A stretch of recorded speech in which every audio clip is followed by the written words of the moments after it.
Oh, that's right. I forgot. I thought I was going to read this intro like that.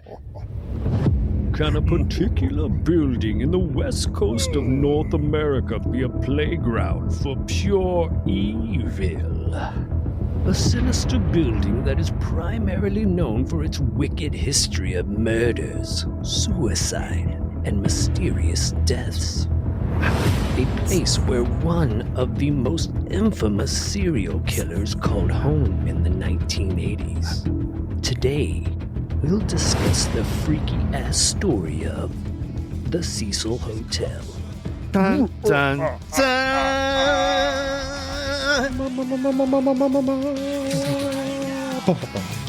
It's all right now.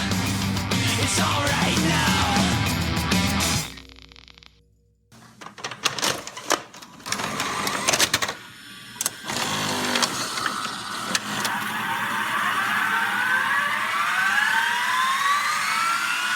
Created by human. Thunder and lightning.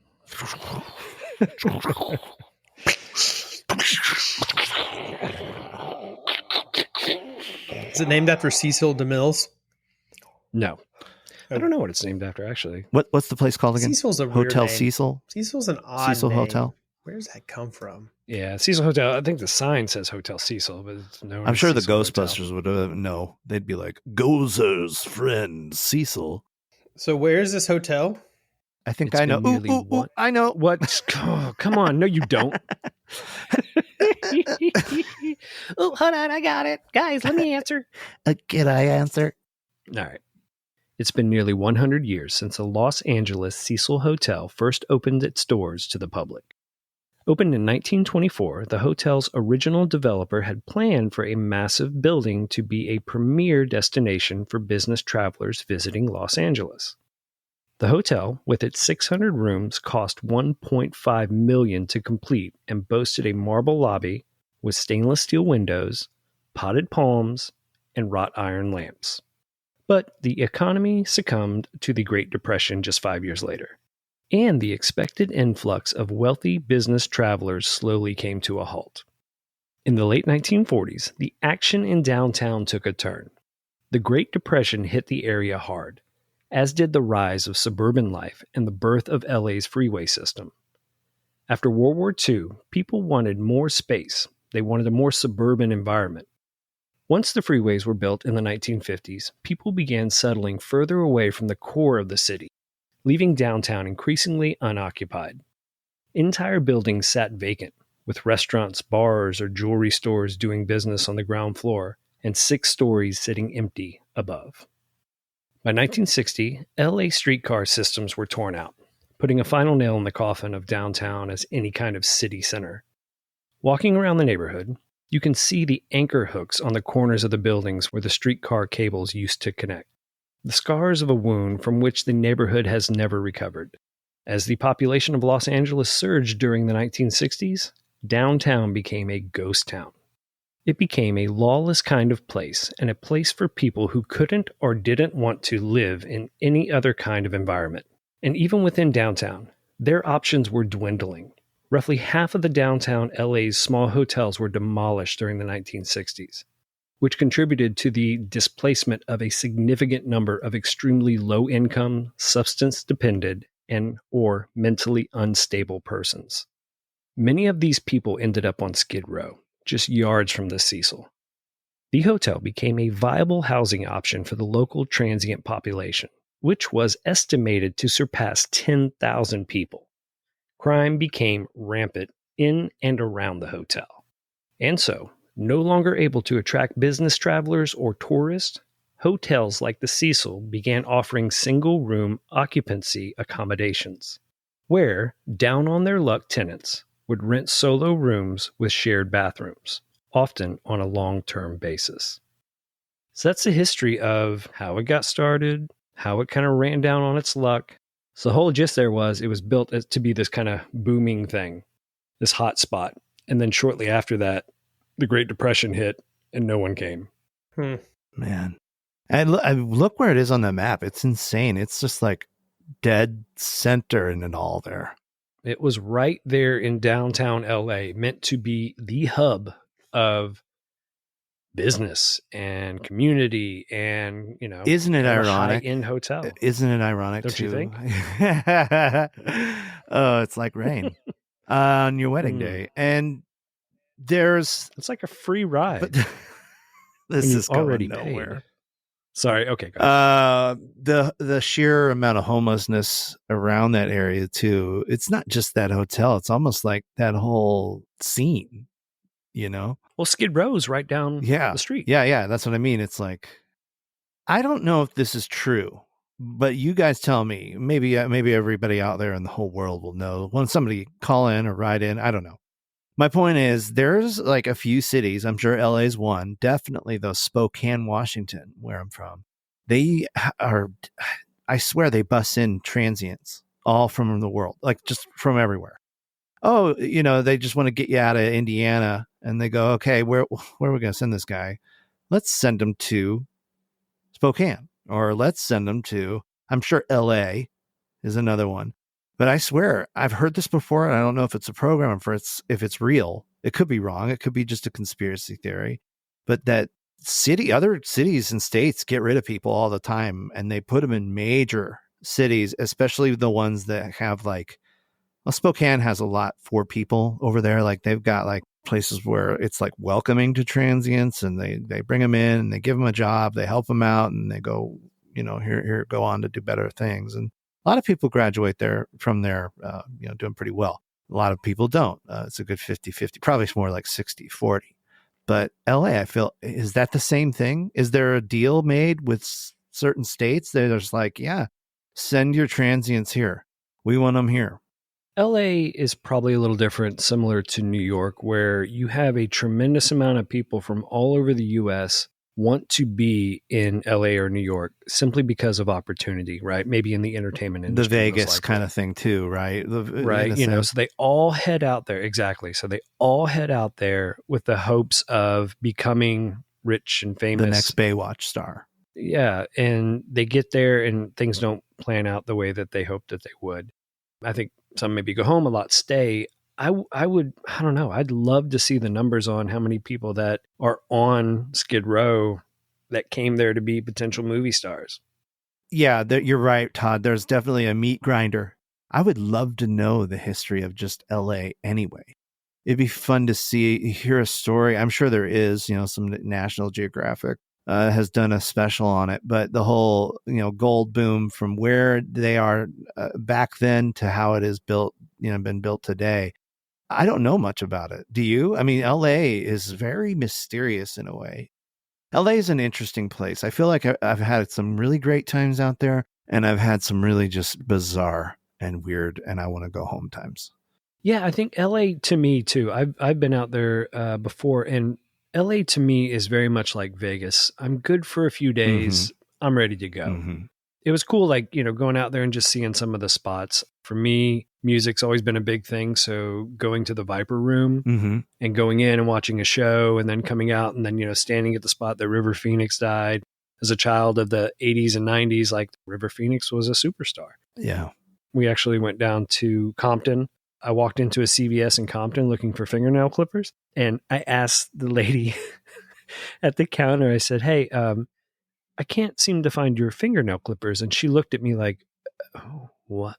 What's a fingernail clipper?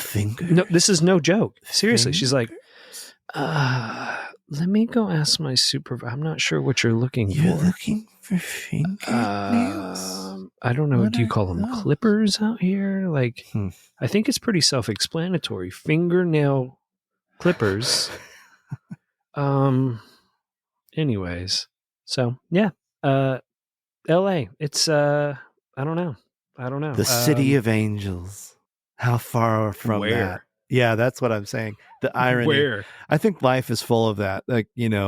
Places that say they're the greatest, they're actually the worst. City of angels, a city of not angels at all. Philadelphia, the brotherly love. Yeah. Okay. Yeah. Right. I used to live there. All right. Yeah, it's cool. Philadelphia is awesome. Yeah, of course. I wouldn't say that it's the city of brotherly love. Sure, that's the irony in life. I'd say it's the city of get the fuck out of my way. That's right. can you please, not even please, you got to cut please out. Welcome to Philadelphia. Move. So earlier, like, can you? Never mind. I'm not even going to bring it up because nobody was. What? The recording? We weren't recording, but when I talked to you about my accident at Chick-fil-A, can you imagine me in Philadelphia getting hit by a guy? What would I be in Philadelphia if I got hit by an old couple in a Chick-fil-A line? You'd be the asshole. I'd be I don't understand why you didn't pull Why forward. did you You'd go be the asshole. forward? Why didn't you go forward, you freaking guy? Hey, come on, Hey, guy. guy, Listen, come on. listen. I'd be like, you know listen, we got to get as close as we can to each other because we got to get them freaking chicken biscuits, man. You know, that sweet tea with a little bit of ice in there. That shit. Hey, listen here, buddy. If the ice melts in my sweet tea on the way to get my biscuit, I'm gonna be real upset with you and hit you again. Okay? You're lucky. Yeah, I'm not giving you my insurance. Insurance? Yeah. You got insurance. This is your bad. Here's your insurance. Go fuck yourself. So back to L.A. L.A. This cesspool of filth, this place where everybody who's drugged through the machine. The machine of L.A. The machine of L.A. It chewed them up, it spat them out, and they went, here, stay here at the Cecil Hotel. The Cecil Hotel had a reputation for violence, suicide, and murder. Now, we're going to go into some of the stories about the, insanity that happened at the hotel since its opening.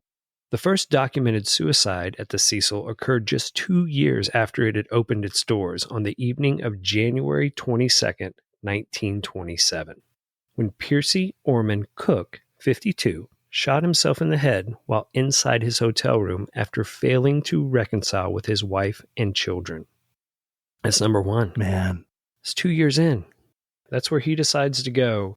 Goes to the Cecil Hotel 2 years after it opened. Still kind of in its heyday, right? That's the roaring 20s, Yeah, right? I'm going to go there and blow my head out. I'm going to go blow my head off. Yeah.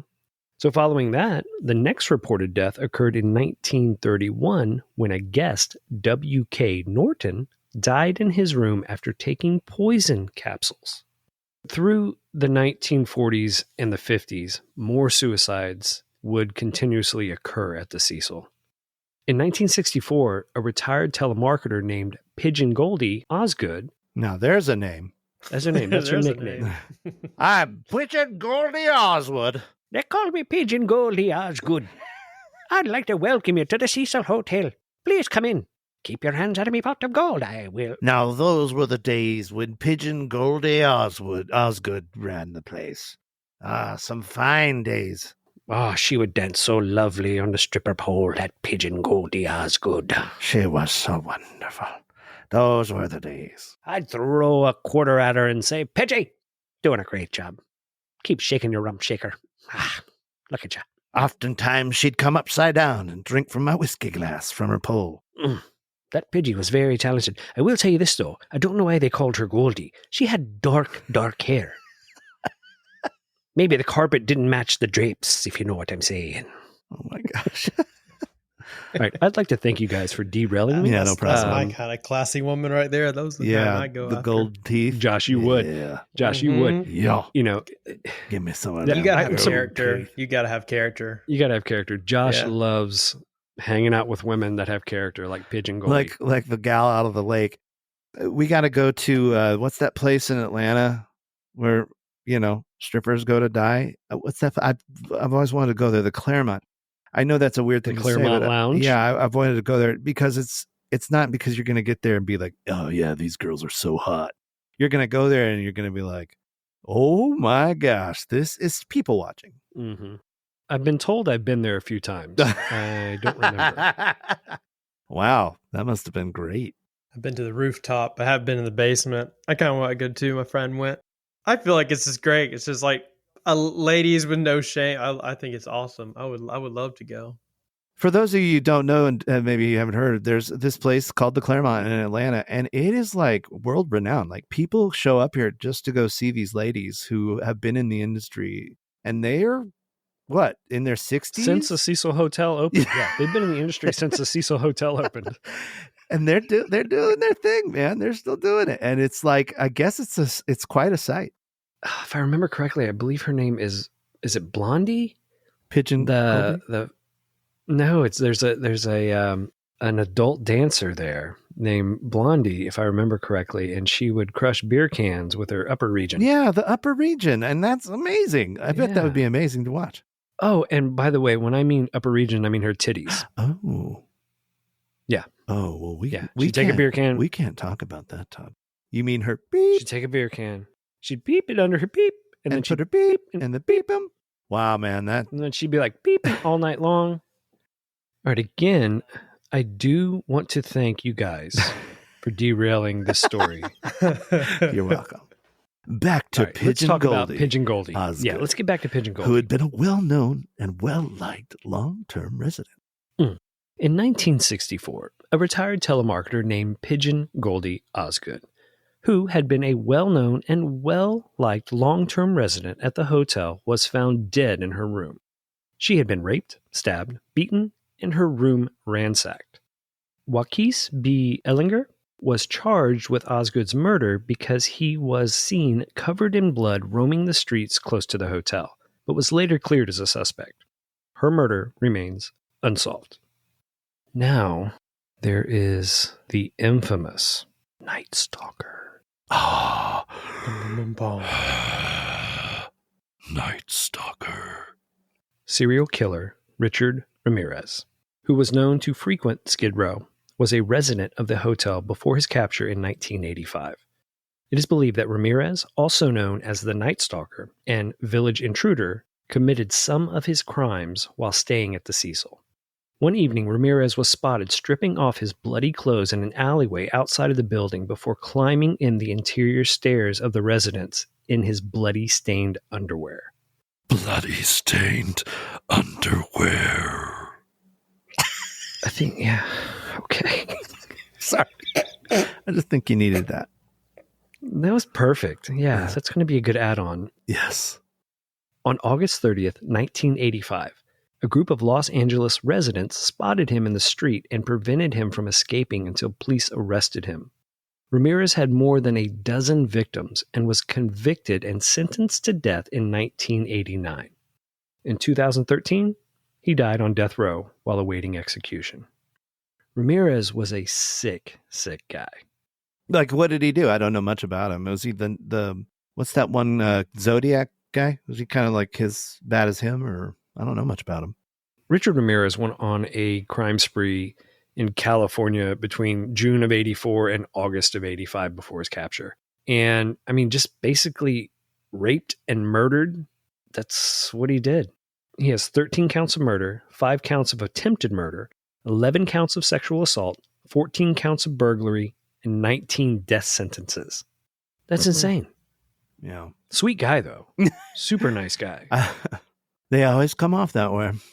And then they get you. That's where they get you. That's the story, though. That's usually how it is, though, right? Your neighbor or whatever, all these stories that you watch where somebody was like, I mean, I had no idea. He was a super nice guy. He would get up and he would, oh my gosh, he was super sweet. You know, I didn't know that he would rape and murder boys and dig holes and shove them in his basement. I had no idea. And then you go, you had no idea? Like there wasn't one sign where you're like, this guy's weird. There had to have been.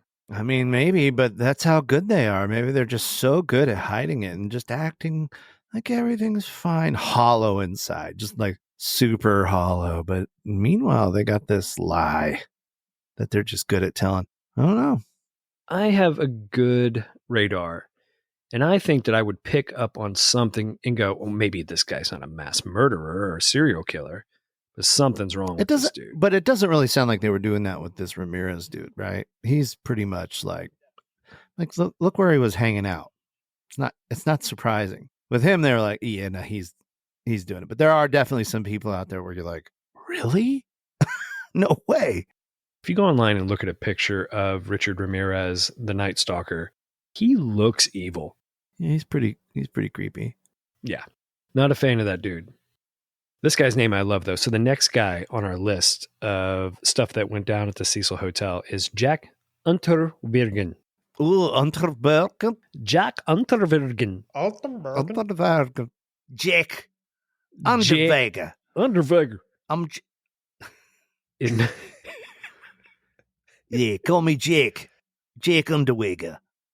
In 1991, an Austrian serial killer who was also arrested after a stay at the hotel, Jack Unterweger, was a magazine writer who was supposed to be on assignment in the red light district. Instead, he murdered 3 sex workers by strangling them. Upon his arrest, he hung himself. How does that go down? Gosh. Upon his arrest, he hung himself. Oh no! Hold on! Don't come in yet. Tying the tie, putting it up over there. Hold on a second. No, Mr. no. Ungerweger. I know. I killed her. Please hold on. I just gotta finish something. Hold on 1 sec. Oh, tying this knot. Hold on. Yes, please come in. Bucket kicks. Mr. Ungerweger. Stop it. Get down. Okay, Mr. Ungerweger. Hold on, I don't want to. And you have to leave. You would have to leave him hanging for a while because I don't want to go down, guys. I just want to die here. So do the cops just let him hang? They just watch him. Just hey, guys. him. Maybe they're still. Let's give them a benefit of the doubt. Maybe they're still getting up the stairs. Maybe I think they're at the door. I think they're in the room. They're watching. He's like, why are there he's so sitting many there. He's swinging. Mr. Underweger's swinging, right? And hey, guys, can you? As I'm choking to death, can you move out front of the TV? I want to see Little House on the Prairie. Who won the game? What happened? Did he It's score? so morbid. I wonder if he had something on the TV playing. That'd be cool. I think he was watching Murder, She Wrote. Murder, She Wrote. That's a good one too. So wait, what's this guy's name again?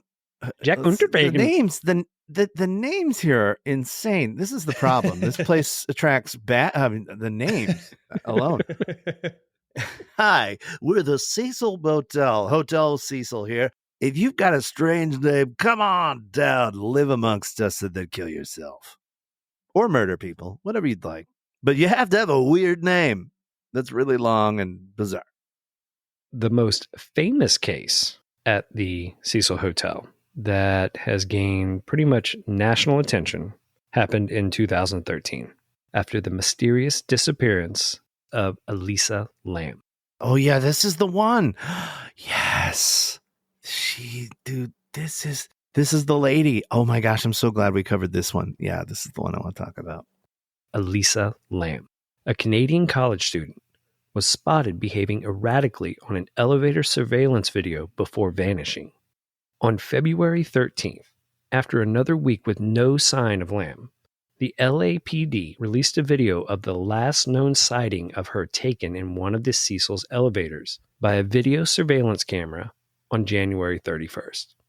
In approximately 2.5 minutes of footage, Lamb, alone, making unusual moves and gestures, leaving the elevator at one point while its doors remain open, even after she appears to have pressed every button. When the doors fail to close, after she returns, she leaves, and the doors closed almost immediately after she exits the elevator for the last time. Several theories emerged to explain her actions. One was that Lamb was trying to get the elevator car to move in order to escape from someone who was pursuing her. Others suggested that she might be under the influence of ecstasy or some other party drug, but none was detected in her body. Viewers argue that the video had been tampered with before being made public. Besides the obscuring of the timestamp, they claimed, parts had been slowed down and nearly a minute of footage had been removed. This could have been done to protect the identity of someone who otherwise would be in the video, either related or not related to the disappearance. On February 19th, 2013, nearly 3 weeks after Lamb was reported missing, her naked body was later found in a closed water tank on the hotel's roof by a hotel maintenance worker investigating complaints that pertained to the water supplied by the rooftop water tanks.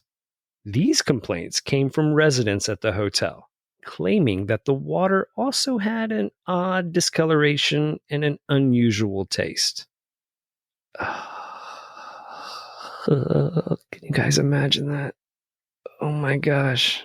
I mean, there's more to read here, but let's park on this. Those residents were drinking her. Drinking.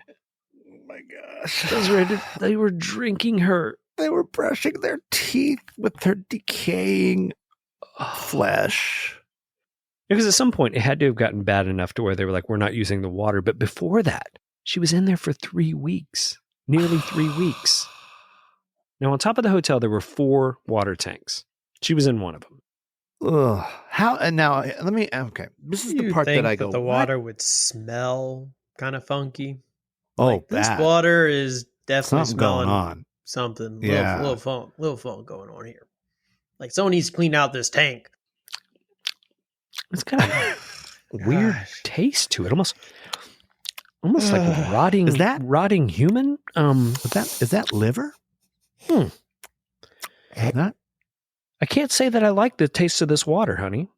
it's kind of a briny, like kidney. Yeah, kind of like a kidney or a. It's very I guess it wouldn't have vast deference, but they would definitely have. it's got a very copper taste to Oh. it. Can you imagine? I don't think you could sleep for the rest of your life knowing you were there a day after, let's say, week 3, and you were there for the last 48 hours at that hotel, just like chugging down that hotel water, washing your face with it. And then you hear like 2 days later, oh, yes, here at the Hotel Cecil, we found that this young lady, Elisa Lamb, was dead in the water. And you're just like, what? Wasn't that the water I was wiping my face off with? Oh, that would be horrifying. I mean, to know that. Imagine you're the maintenance worker. Oh, that would be horrible. So he's getting these complaints. And he's like, yeah, okay, all right, yeah, and he probably doesn't want to do shit anyways. This is a rundown hotel. Like, he doesn't even want to be there, right? Whatever.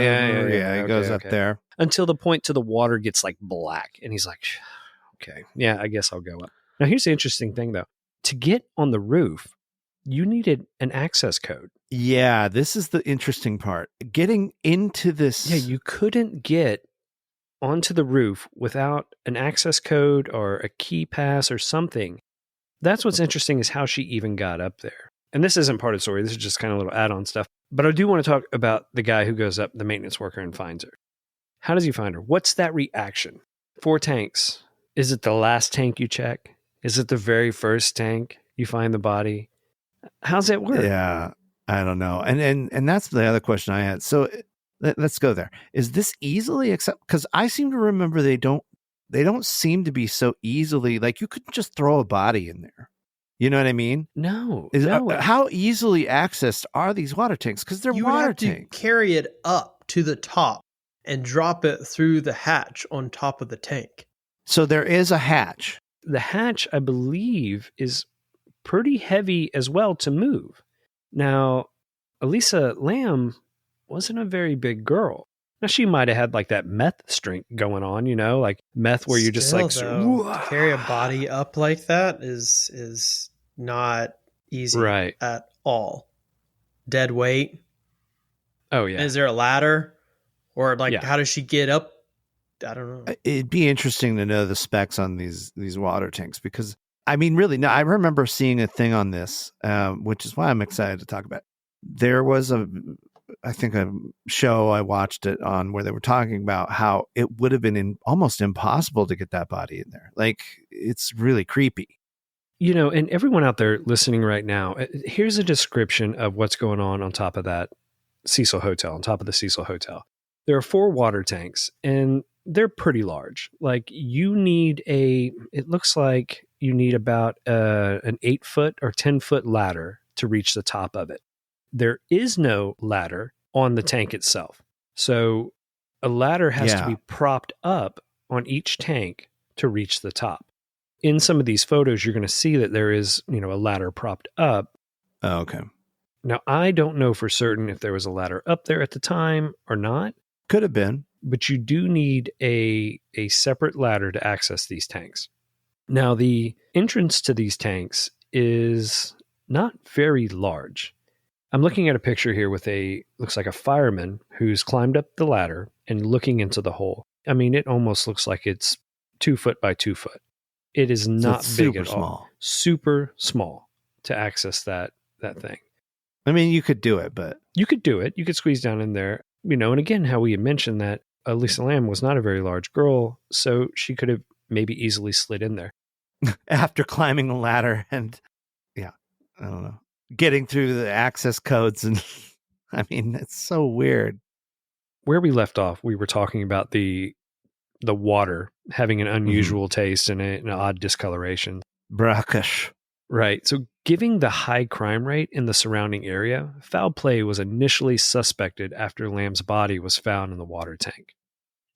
Ultimately, Lamb's death seemed to have been a tragic accident caused by a psychotic episode due to her bipolar disorder. Now, she was not taking her medication at the time, which was later determined. However, to this day, nobody knows exactly how Elisa Lamb ended up at the top of the Cecil Hotel, in a closed water tank, naked, with her clothes floating next to her. Let's pause here. Let's put a pin in this. Lisa Lamb. First sighting is that hotel room, or I'm sorry, the elevator. Alone too. She's not. She's not like alone. She's there with someone. She's alone in the elevator in this video, right? So if you've watched the video, if you haven't, go watch the video.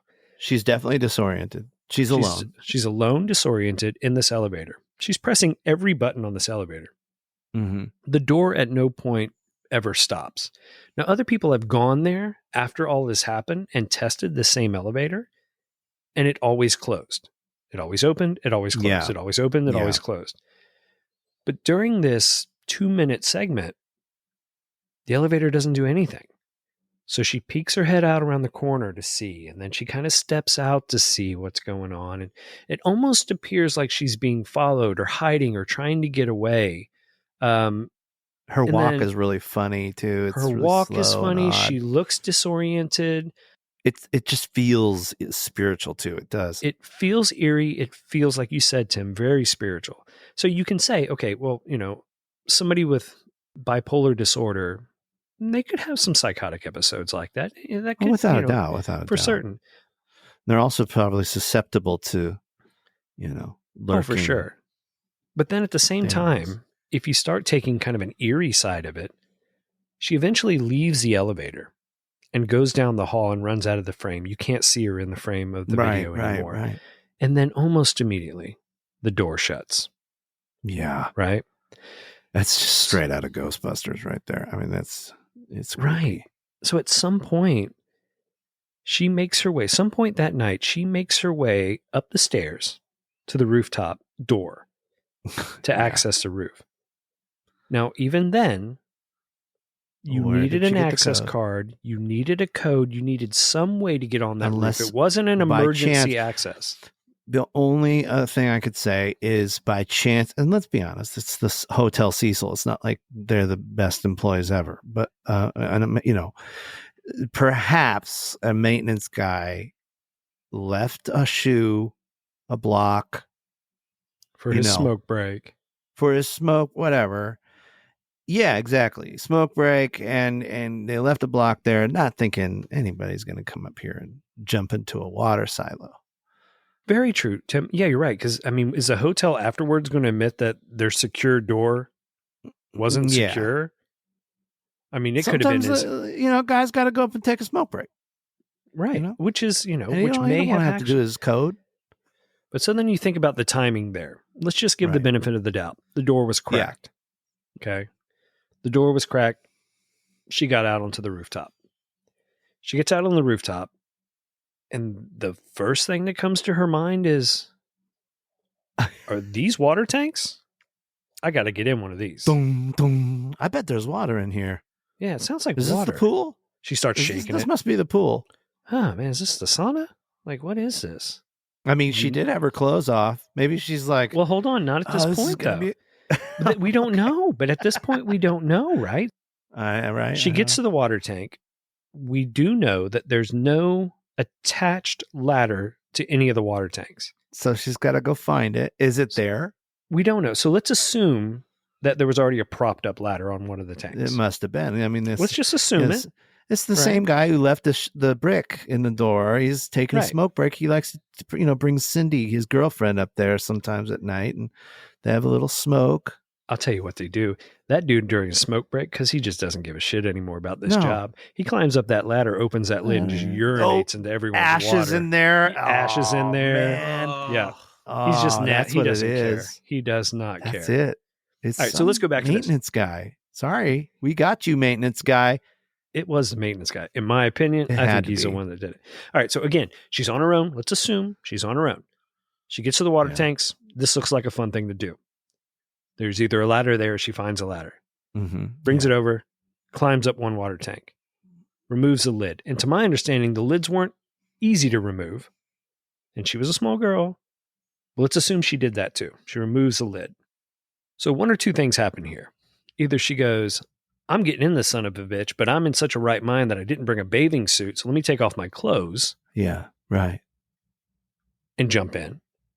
Or I'm going to jump in with my clothes on. And while she's in there struggling for her life, she's taking her clothes off. So the assumption truly would be she took them off before she got in.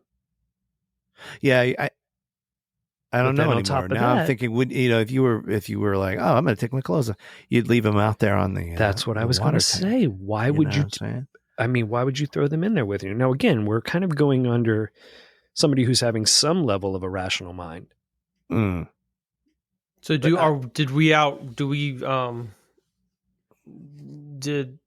is she Yes. being chased? Have we considered? Well, there's no footage of it. Let's put it that way. There's no footage of it, and that's where we go back to the She was beginning where hiding. Todd talks about. I think Todd, you mentioned it. There's footage that's edited potentially. So if there is an inside job here, somebody at the Hotel Cecil, is like, oh crap, that's my brother Louis. I don't want this to be seen. I got to slow the footage down. I'm going to edit it out. That we even see. Yeah, and that's what people are saying. Yeah, that the footage itself was either doctored because either it had somebody in the footage that wasn't relevant to the case, and they were just trying to Right. protect that person. Oh, sure, but Or, even still. like you said, Tim, that somebody was involved and maybe the footage was doctored before it was turned over to the LAPD. Exactly. That's what I think it could be. Right. It could be. And then thirdly, Or thirdly, it could be what? the supernatural devil. It could be the supernatural. The devil creature that had come to haunt young Elisa Lamb. I mean, we talked He about finally caught up with her. all Snatched her out of this. her hotel room. Yeah. Kind of like the pigs in scriptures. Uh, They ran into there's the a- water and died. because Yeah, they had demons. That's right. Oh, that's a great story. Or like the devil. Have you guys ever seen this movie? Oh man, there's a The Devil Wears Prada. No. Stop it. The Devil's No, I'm Own being serious. with Brad Pitt. No, there's this movie I've seen, and I believe it's the devil. Anyway, it's a building, and everybody's riding the elevator to do their I thing. have.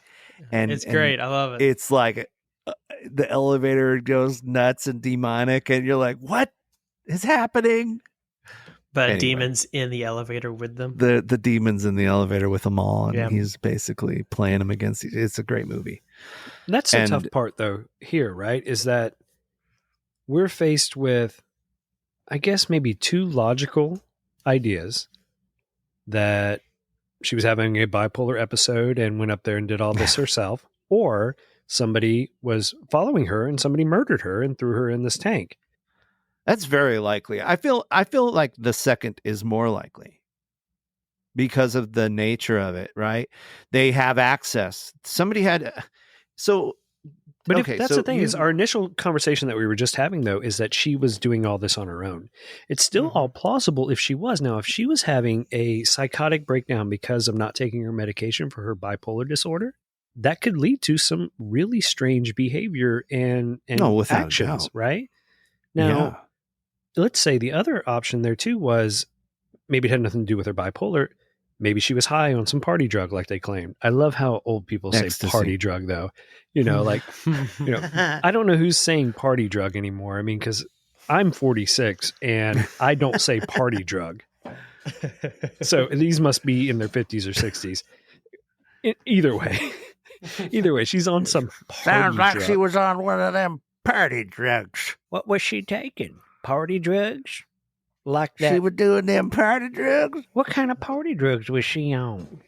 Ecstasy? Molly? Kids are calling it Molly these days, I heard. I heard it's a MDMA? Molly one. I once took MDMA inside of a tent and couldn't figure out how the hell to get out for 35 minutes. That's actually a true story. Yeah. Mm-hmm. Really? And then when I did get up, I threw up so bad, but it felt so good. Yeah. Interesting. All right. So, Interesting. I want to know more. let me give you guys a little bit more. I've done some of these things that they've talked about here, Mm. and not at any point of doing these things that they mention in these stories did I ever say, it'd be a good idea. It'd be a great idea, actually. This sounds fun. This sounds fun. I'm going to do this. I'm going to do this. I'm going to go up there and do this. Never once. Never once. Yeah. I mean, that kind of behavior is more along the lines of a psychedelic, right? But when you're talking about an ecstasy or you're talking about MDMA or, these party drugs. Meth. What about meth? Meth? So meth, cocaine, all the same thing. They just, they enhance, you just kind of get amped up, right? And, all have different effects, but none of them make you go, what is this? Is this a hot tub? Like, I'm in, I think that at that case, you're talking about some hallucinogenics. Now, when you talk about her having bipolar disorder, now I think you're on the verge of some type of psychedelic too, right? Like you're going to have similar effects from a psychedelic and a bipolar disorder. I think you maybe, right? Am I on? I think you start seeing things, believing things. I would say let's say she was schizophrenic a little too. Your average person, I mean, I've talked to a couple real, diagnosed schizophrenics, and they'll tell you straight up, I see demons. I see dead things. I see things that you shouldn't, maybe that's what she was, a mixture of all that, and wasn't on her meds and was taking something to even make it worse for her brain, Absolutely. Now our brain's seeing things even and following and listening to voices even more, it's opened up even more now to those things, without a doubt. Now here's something too that I just read about bipolar disorder. Now reading this, it kind of leads me to believe too that maybe that has nothing to do with this. So bipolar disorder, some of the symptoms: feeling sad, hopeless, irritable at most times, lacking energy, difficult concentrating and remembering things, loss of interest in everyday activity, feeling of emptiness or worthlessness, feeling of guilt and despair, feeling pessimistic about everything, self-doubt. Now, none of this sounds like crazy. None of this sounds psychosis, right? Like this sounds like depression. But hold on. I hear that. In a moment of extreme sadness and depression, though, and then you topple on top of that let's just say any kind of party drug. Okay, I'm with you. Could she then open up in that sadness to something dark? Quite possible. I mean, quite possible. That leads her to her demise. Let's say it is it's like what I'm saying is it's almost a demon possession kind of thing. It's like this poor gal is now, it's like Conjuring or something. I forget what horror movie I've seen, but they said it where, hey, there are just things in our realm that are like spider webs, and you just walk into them, and the next thing you know, you're demonically being attacked, right? This thing, this entity, this whatever, this evil spirit. Who's to say that couldn't happen to some gal, especially in a hotel like this place? Here she is, she's broken, sad, and she just walks to just the right place in the hotel, and it latches on, right? Possible. And it's like, well, let me finish this up too. So as I was looking at bipolar disorder, what I did previously read was the depressive side of it. okay. Let's talk about the mania side of it. So the mania side, some of the symptoms are feeling very happy, elated, overjoyed, talking very quickly, feeling full of energy, feeling self-important, feeling full of this is bipolar. This is the ideas. opposite. This is the mania side of it. Yep. The mania. Okay. Yeah. Because there is a definite opposite. Right. So we talked about the depressive side, and then here's the mania side. There's being easily distracted, being easily irritated or agitated, being delusional, having hallucinations, and disturbed or illogical thinking, not feeling like sleeping, not eating. So, okay, maybe She probably hadn't slept. Well, but again, from what the toxicology reports said, was that she had basically no trace of her bipolar medication in her system. Now, okay, let's also think about this, guys. Let's think about this. Let's say she has been in that tank of water for 3 weeks. I don't know. I'm not a scientist or a medical doctor, although I do know about drinking water and yoga. That's true. Would that still be in her system? Because they even said there was like limited alcohol and there wasn't really a trace of all this stuff. If she's floating in water for 3 weeks, is that still there? Or is it just watered down? Have to talk to, I don't know. You'd have to talk to a decay expert. Yeah. If there was a guy sitting in the court of order trying to discuss this case, they'd hire that guy. So tell us, how do things decay in water? And tell us about that. And they'd know. Well, they said when she was found, because they said when she was found, she was bloated, kind of greenish, that makes sense. All that stuff that goes along with it. So I guess another question to pose would be, was she actually in there for 3 weeks? Or was she dumped I think so. Or was she dumped in a week maybe ago? Dumped in a couple days later, yeah. But other than that, like the death certificate states. Well, did they find choking on her, or did they find... No, none of that stuff. The death certificate states accidental drowning.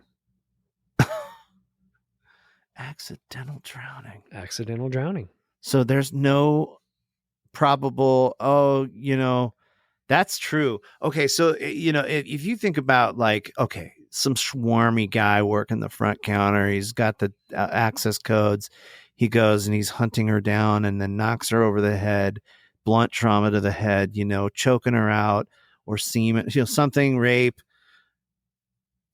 None of those signs were found. Just this body in a well. Again, not being a scientist or a medical doctor, I sort of am, but let's pretend like I'm not sort of a doctor, because I do know about water and yoga. Again, I just wanted to throw that out there in case anybody wants to talk about it. That's right. This guy. I'm trying to sell it. No, but not really knowing that information, I don't know. I mean, if someone's raped and submerged in water for 3 weeks, can you still determine that they were raped? Without being graphic. I bet they could. Possibly. I don't know. There is. I think they know some. They're good. Those guys are good. You would lean on that the autopsy and the information that they came back with, that it was, it was accurate, that they were saying, listen, there was no sign of foul play, just accidental drowning. So this changes everything. I mean, this is definitely a real bad mania. If it's not the other side, it's the side she's on the upswing, and it's not necessarily a good upswing, but she's on it. And then she did this to herself. It was the right place, the right time. The stone was there. Somebody put a brick in the door. She climbed up the ladder, was like, I'm going to take a swim. Is that where you land? Weird. Is that where you land, Tim? Man, I don't know. It's all so mysterious, Todd. I'm trying to put it all together, but I don't know enough. Josh, what do you think? It's very weird. I think someone or something was involved. You think this wasn't just her? Accidental drowning. That's the thing. I'm like, what? I mean, she could have just, I don't know, just been on a bad high. I was like, I want to go swimming in this tank. But they're saying that she wasn't, right? Drugs in her system, there are hardly any. Yeah. Basically, she was in there completely just because she had not taken her medicine, if anything. Now, there were rumors and speculation of, I believe I had mentioned, the use of ecstasy and stuff like that, but I don't think any of this showed up. They said there were trace amounts of alcohol, barely any trace of her bipolar medication, and that was it. This is where I wish you could talk to like the family, right? And you'd be like, okay, So tell us about Miss Lamb here. What was she like when she was manic? Like, did she sleepwalk a lot? I mean, what was she like? Well, the family, I believe at one point the family had discussed that, she was truly bipolar, that she had manic highs and manic lows. But they must have been extreme pendulum swings. I mean, you have to think about this too. When she was at home, like her goal was to start a blog and to go on vacation, to go to California, because she was originally from Canada. That was kind of a mission of hers. Let me go to California. I'm going to kind of live this nomadic lifestyle alone and write this blog.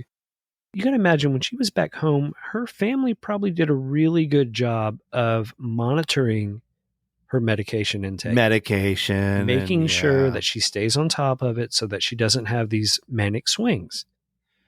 She comes out to LA. And LA is weird. I'm telling you, there's a vibe, there's a feeling. I can't explain it, but I feel like when I've been there a couple times, I'm like, there's that weird feeling again. It's creepy. She's there. She doesn't do well. Her blogs and dreams don't go as planned. She ends up in the Cecil Hotel and voila. No medication. Well, she booked the Cecil Hotel before leaving Canada. Oh, so how long had she been there? Do they know? I mean, 700 weekly rates, 700 rooms. What was the rate? Oh, I thought I saw the rate on there, but it doesn't look like it. I wonder what it was. Well, we'll go into a little bit of that too when we start talking about what's going on with the hotel today.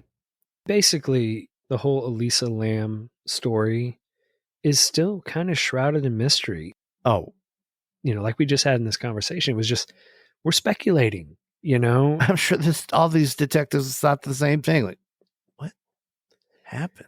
Until somebody potentially comes out and says, yeah, I did murder her and I put her in the tank. This is going to be a mystery. I mean, and yeah, that's what it would take them. Somebody coming out and going, we're never going to hear that. No. The second that the coroner wrote off and said accidental drowning, the person who did it went next. Well, but maybe does this person like to throw people in other water containers? I wouldn't be maybe surprised. There's other people out there drinking brackish water. Maybe you need to go check your water. Maybe everyone go check your water tower. Go check your water towers tonight, friends. God. How many? It's like Lake Mead. They keep finding bodies in Lake Mead. People like to hide bodies in water. That's a popular place for bodies. I don't know. Unless it was like the series of events that you initially said, where somebody propped the door open. Yeah, negligence. Either way, this is an extremely odd story, right? Very. Even if it was a case of suicide, really strange. Especially after you watch the footage. I mean, you have to put the footage with what we're saying, because you watch it and you're like, something's wrong with her. Something's not quite right. That's what made it. Yeah, you're right. And that is what made it an international kind of sensation. Yeah. Is that footage of her in the elevator. It's like just like watch The Ring, and then that's what it's like, the girl crawling out of the TV kind of thing. It's eerie. It feels evil. It feels demonic. It feels like something's going on there. And why not? It's the Hotel Cecil, right? Why not? The history there says this is a bizarre place.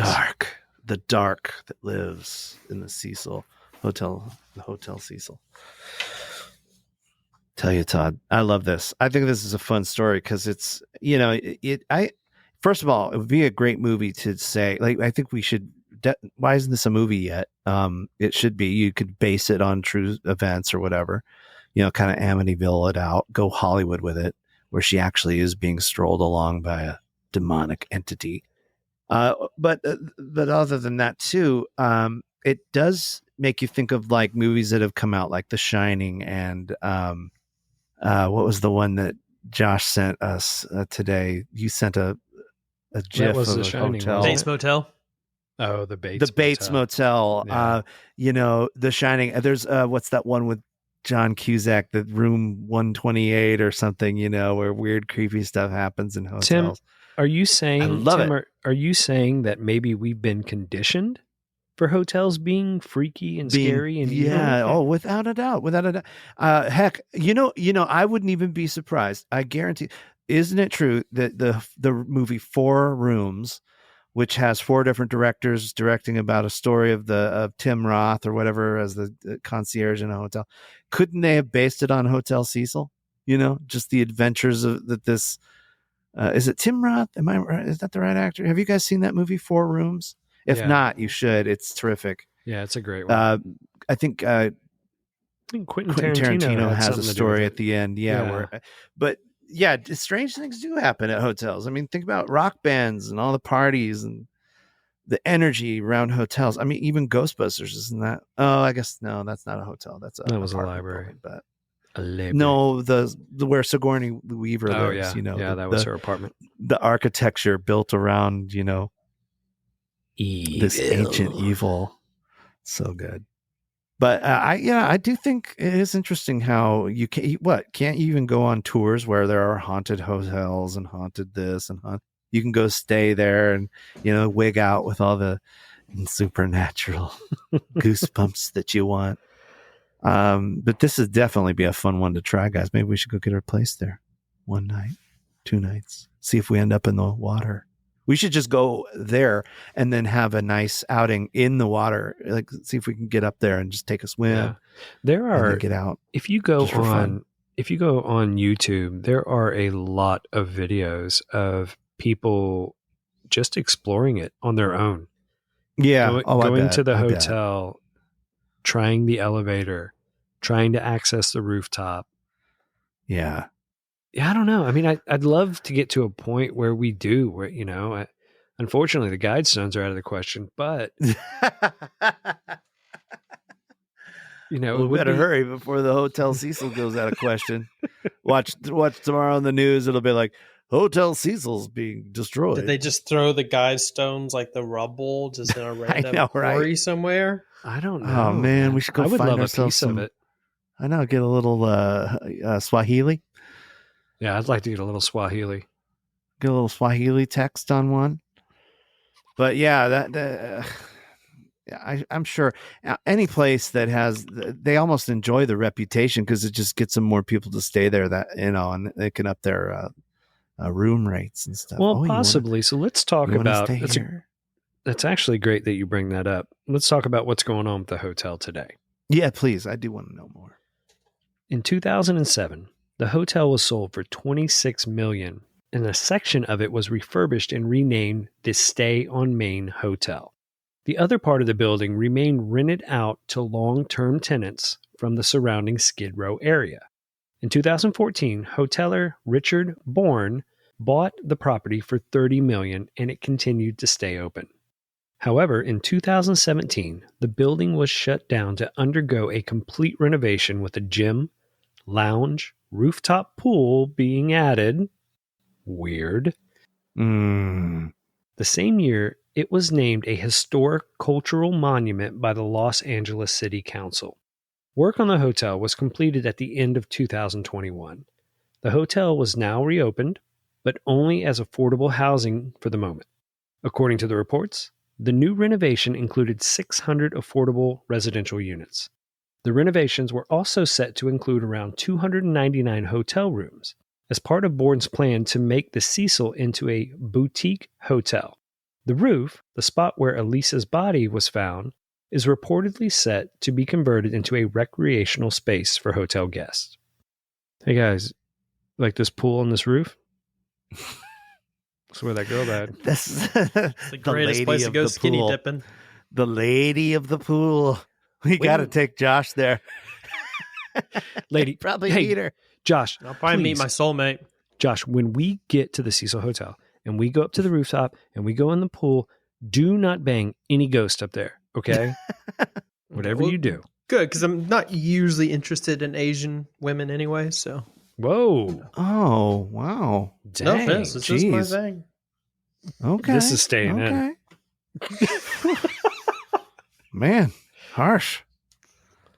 Well, she's a ghost. She can look however she wants to look. What if? Yeah, maybe Usually she. interested. I can be converted in many different ways.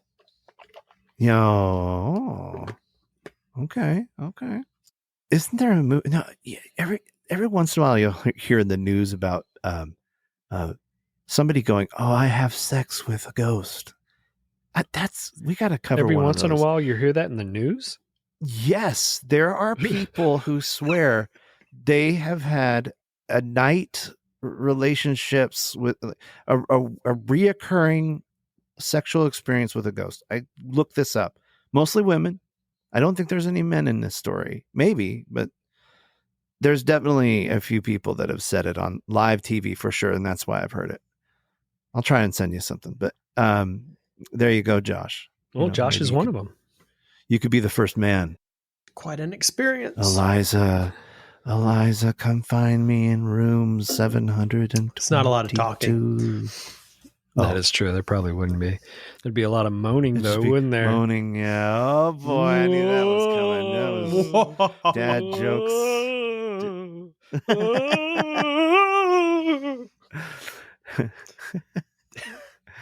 Because the ghost or Josh? Both. That's the question. That was both of them. Yeah. That's just normal. Moaning. That's just, yeah.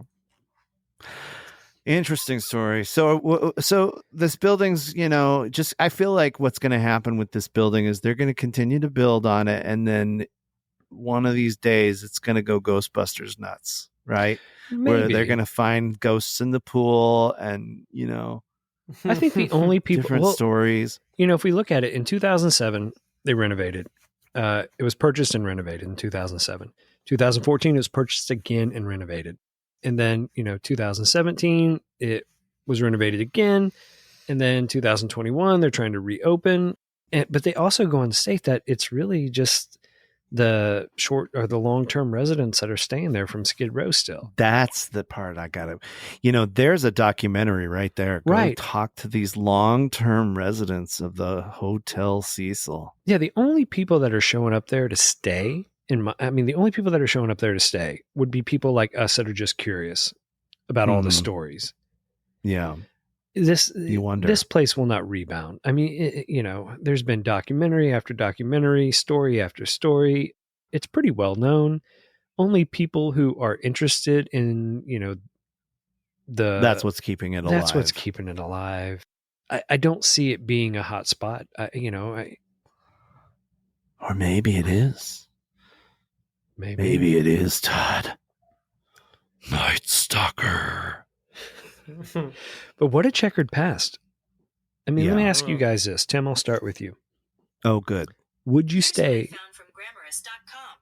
A checkered past is one that involves periods of time that were good and periods of time that were bad. Mm-hmm. Yeah. Thank you, Sarah. That's right. Good job, Siri. Once again. Well, that was interesting. Wow. Was that a ghost? I didn't ask Siri anything. You accidentally butt dialed Siri on your watch. I don't know. On that your was Apple really Watch. interesting. So, Tim, let's go back to it. Sitting on your wrist. Yeah, what were you saying? What I was saying was, Cecil Hotel. Would you go and spend the night there? I would go there, yeah, for fun with you guys. Oh, heck yeah. We do a show? Yeah. From the Cecil Motel? We totally Hotel could. Cecil? Yeah. Maybe we don't make it out. Maybe it'll be like Hotel California, if you know what I mean. Yeah, we could do it in a water tank. Is that what Hotel Josh, California? You're so insensitive. I think that's too soon, Josh. Too soon. Too soon, Josh. That's just dark, man. Josh, what the hell, man? I'm creative. What's the Hotel California song based on? Decent. Isn't there a that I don't know. Brothel or something that was killing young men? Or what is it? I don't know. Or is it just an allegory for? All I know is metaphor? it was welcoming me to the Hotel California. It was a nice surprise. Yeah, it was a lovely place. So I guess I would stay there, Todd. That would be my answer. I would stay I'll stay anywhere to do some entertainment. We videotape it. We bring 360 Insta360 cameras, have some fun. Yeah, Josh, just for a night or two. You said you would. Yes, I would. You said Gonna you meet some great people. would with Yeah. all of us, like as I an think we should go entertainment talk to piece, the you would stay residents. there? Yeah, you get to meet some cool people. So would you? But let's say outside of doing a little created by human thing and doing a podcast out there, Oh, would you guys stay out there? Just no, I wouldn't. No, hey, I'm heading out to L.A. You know, it'd be a great place to stay. no the I'm Cecil not that Hotel. Weird. I don't. That's not me. I could At that see point, Josh no. doing it though. Really? It's not the hotel that concerns me. It's the area around it. Like I wouldn't really trust the area that it's surrounded. I mean, I would stay at a haunted hotel. I would do that, but it's the area. It's kind of shady in itself. So I don't Mhm. really think I would even be in that part of town. Especially Yeah. now out in L.A.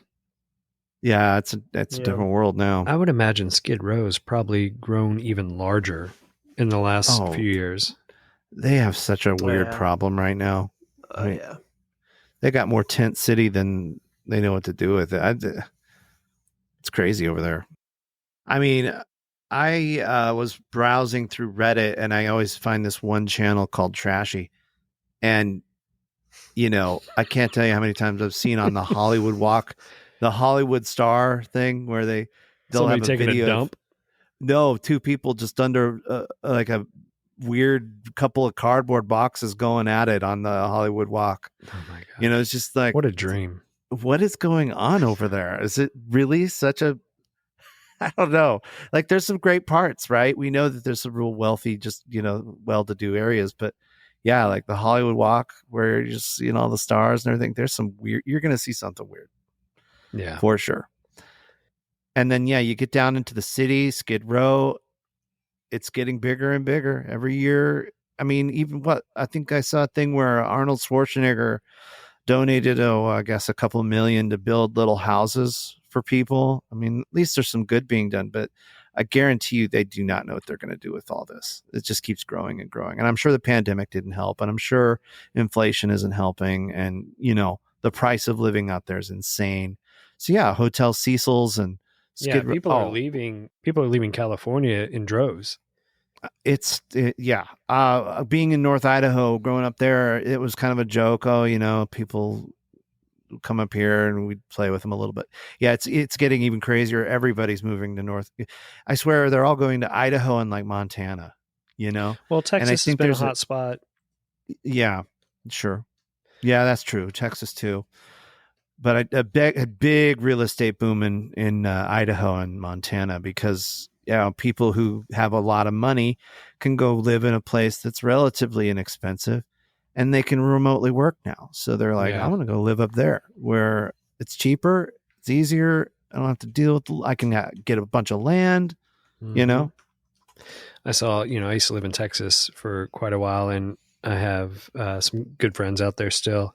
And I saw one of them post an image the other day on social media, and it was an image basically saying, welcome to Texas is what it was saying, speaking to Californians, hey, Californians, welcome to Texas. But it was an image of Oklahoma. It was wonderful. That's funny. Yeah, I don't know. And Hollywood is still a thing out there. You still have to kind of be out in LA to really get the big role. Is that But right? it is moving. Yes and no. So it is. A lot of it's moved out here too in Atlanta. Yeah. Through Pinewood and the MCU and the Star Warsy things and Disney and all that. But I do know that there's still a big hold on the market out there too. Like. Talking to some working actors out here, there's definitely more. You get the big roles, right? They're not going to find you a big role out here necessarily unless you have a really good agent. But still, a lot of that stuff's kind of found out there. Friend in the industry tell me once that you have to go out there to get the creative jobs, like the big jobs, even in working in film, and then they'll just ship you out somewhere else. But the big decision makers and that's right. the big guys, the system is still rooted in Hollywood. The guys with all the money, they aren't they're not out here. Yeah, that's and right. they might send you back here, but you got Exactly. to go out there to get in. To get the big role. That's what I've heard too. It is interesting that you guys mentioned that. So my daughter was looking to get into voice acting for a while, for like Cartoon Network and stuff like that. And I was talking with a buddy of mine who works for Turner, and he told me, he said, really she'll have to go out to California to secure the position, even though Cartoon Network's here in Atlanta. Yeah. And I thought, wow, that's fascinating. So I don't know. I mean, I think at some point maybe that changes. Mm-hmm. It might. If Netflix, the place HBO, burns and Hulu and the everything, ground. they are making their own movies. Who knows where they're going to be stationed?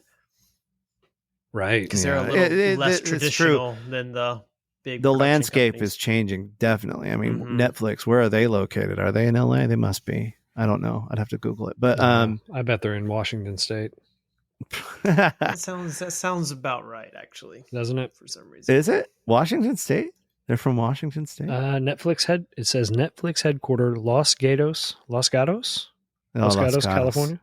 Yeah, There you they're in go. California. Yeah. So, yeah, big studios still exist out there and always have. It's going to be the nature of it for a long time, unless the place has a huge earthquake and falls into the ocean. Then they may come back to Yeah. come I mean, out I think, south or something. yeah, you're totally right. Because even Hulu's located in Los Angeles.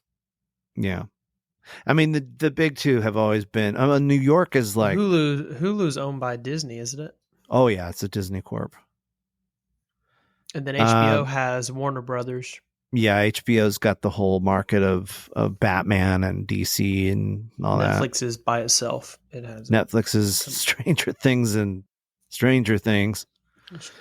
Orange is New Black. That was the first big. Oh, show. was it the first hit? Okay, true.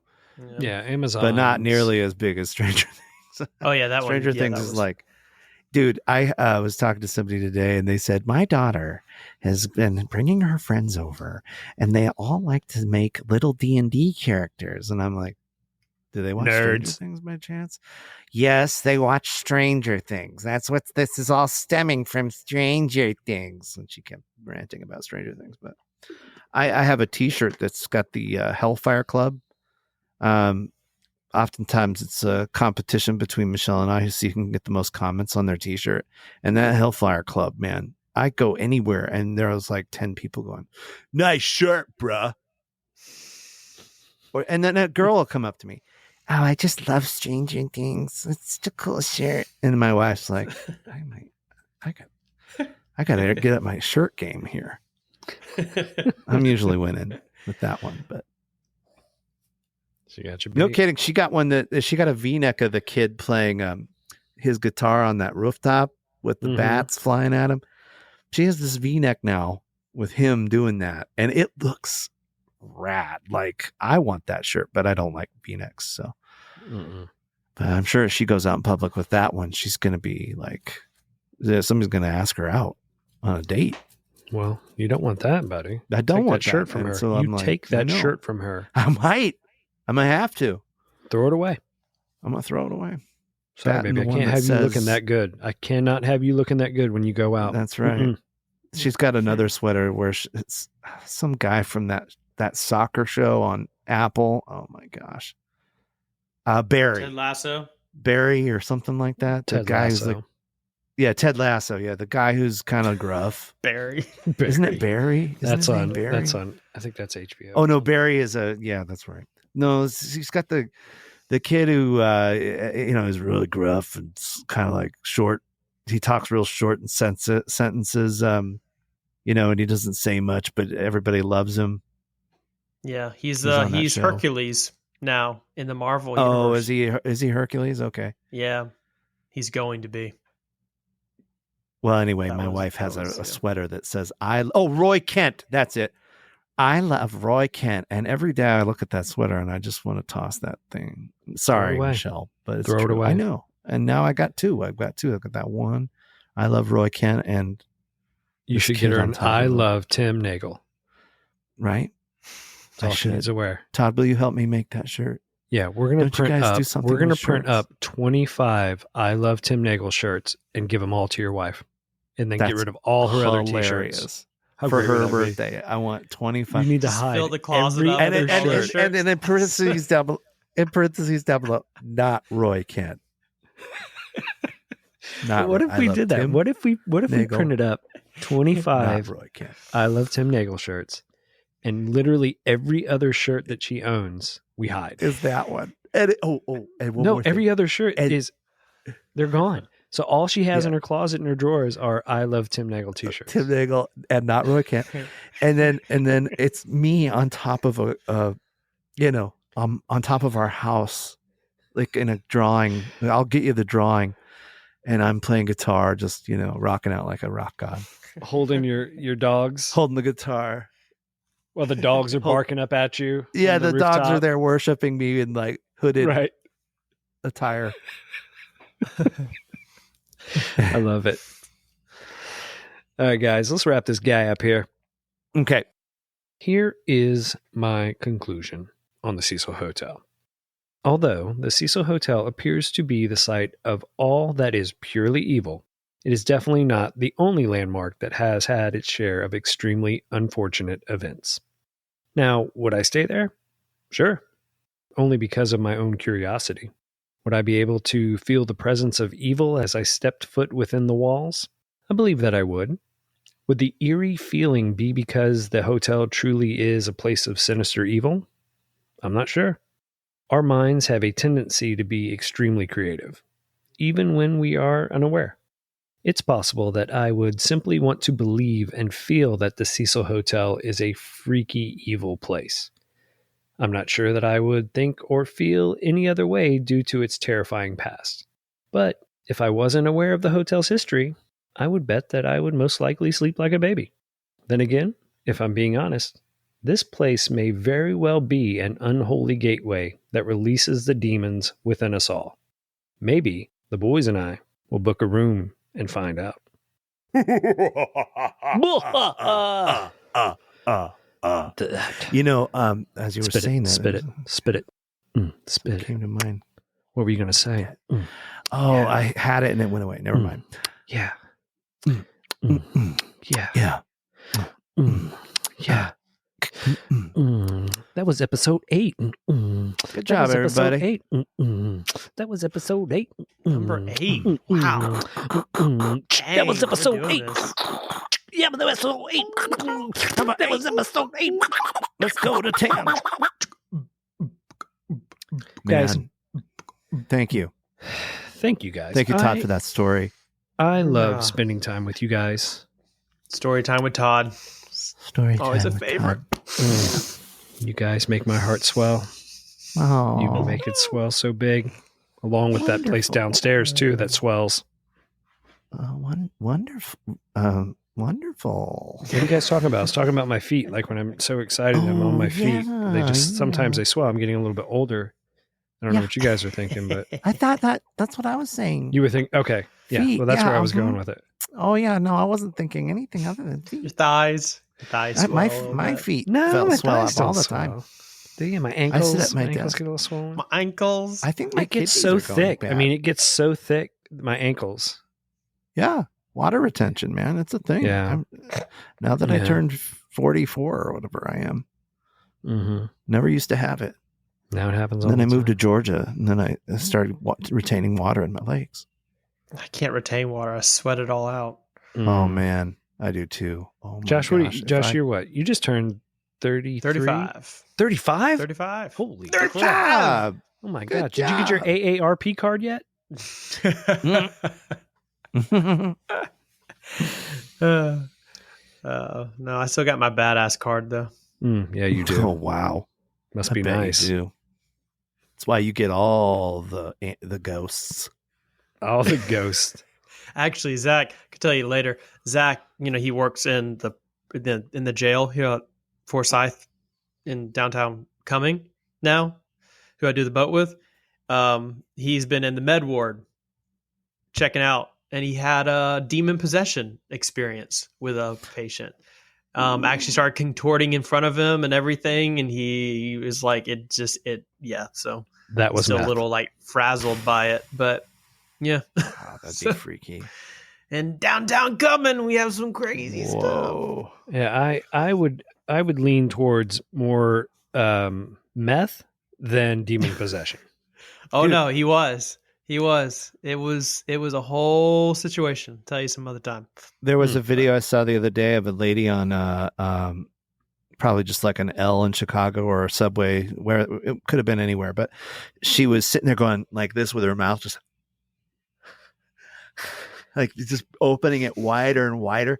And then all of a sudden, without a reason, just the guy's videotaping her, and she just goes over and slaps this guy in the face and starts hitting him and say, you, and everybody's like having to take her and pull her down. And like one lady's yelling, she's demon possessed, man. She's demon possessed. It's the weirdest video, but yeah, things happen like that, man. People get, That's like just I say, real.